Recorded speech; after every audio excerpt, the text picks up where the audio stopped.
ازيكم يا زوية، والنهارده فيديو جديد هنتكلم عن نقطة مهمة جدا قوي. لو انت بتشتري شاشة جديدة او كارت شاشة، غالبا سمعت كلمة اسمها كابل شاشة. بس السؤال اللي بيجي دايما بعد كده، ايه افضل كابل شاشة وايه الفرق ما بين الانواع ومين الانسب لجهازك؟ النهارده هنعرف كل الاجابات دي بمنتهى البساطة وبلغة تفهمها. يلا نبدأ. طيب خلينا نبدأ باول حاجة، وهو ليه الكابل اصلا مهم. الكابل هو اللي بينقل الاشارة من الكارت الشاشة للشاشة، ولو الكابل غلط او ضعيف هتلاحظ تقطيع في الصورة، عدم دعم معدل التحديث العالي اللي هو الفريش ريت بتاع الشاشة، وجودة اقل من اللي الكارت او الشاشة يقدروا عليها. يعني الكابل مش تفصيلة صغيرة، ده جزء مهم في تجربة بشكل كبير. انواع الكابلات، الشاشات الاساسية يعني في انواع كتير جدا. تعالوا نتعرف بسرعة على اشهر الانواع الكابلات اللي هتسمع عنها، وهي HDMI وديسبلاي بورد. في انواع تانية DVI وبتاع وكلام من ده كتير جدا قوي، بس احنا اكتر نوعين هيكونوا مشهورين في السوق دايما هتلاقي الكابل اللي هو ال HDMI والديسبلاي بورد. طيب نبدا بال HDMI. طيب ده كابل الاشهر في الشاشات والاجهزه الترفيهيه، وبين الفيديو وزائد كمان صوت في نفس كابل، بيشتغل مع معظم الشاشات والتلفزيونات. قدرته حسب الاصدار كالاتي: في الجدول اللي احنا شايفينه ده دلوقتي هنلاقي ان ال 1080 60 هرتز على ال HDMI اللي هو الاصدار اللي هو بتاع ال 1.4. طيب ال 4K 60 هرتز لحد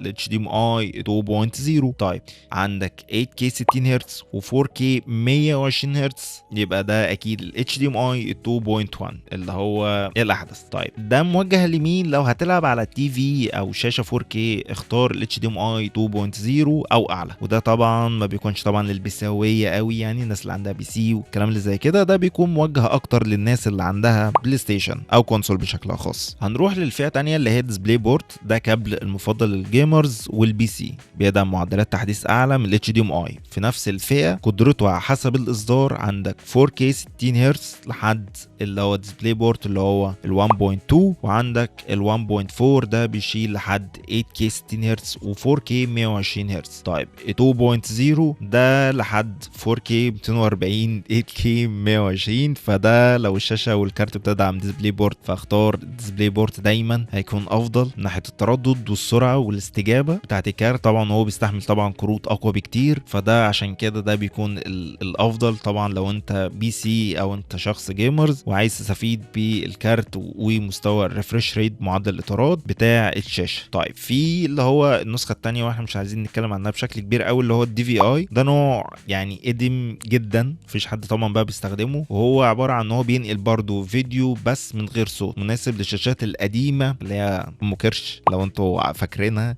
جيل الطيبين ده. وعندكم برضو اللي هو في واحد تاني اللي هو الفيجا. النوع ده قديم بس لحد دلوقتي لسه الى حد ما في شاشات مش قديمه قوي ولكن لسه برضو بتستخدمه. طيب ده نفس برضو الكلام، النوع ده اداؤه ضعيف واغلب الشاشات الحديثه ما بقتش بتدعمه، ولكن يعني احنا قلنا بس ايه من باب المعرفه بالشيء. دلوقتي لو هنروح ونسال نفسنا سؤال، تختار انهي كابل؟ خلينا ببسطها لك وبمنتهى البساطه بشكل كبير جدا قوي. يعني لو انت جيمرز وعايز اعلى فريمات ممكنه، ولو الشاشه بتدعم 144 هرتز او 240، فاختار بالتاكيد ديسبلاي بورد من عندك ال 1.4 او 2.0 او 2.1. دولت هيكونوا افضل بكتير من ال HDMI. لو انت بتوصل لتلفزيون وبتتفرج على افلام والعاب وكونسول واي حاجه من الحاجات دي، فانت عندك ال HDMI 2.0 وال HDMI 2.1، خصوصا لو بتستخدم 4K او اعلى. لو استخدامك عادي شغل مكتبي، شغل الدنيا بالنسبه لك بيزك خالص، فال HDMI اللي هو ال 1.4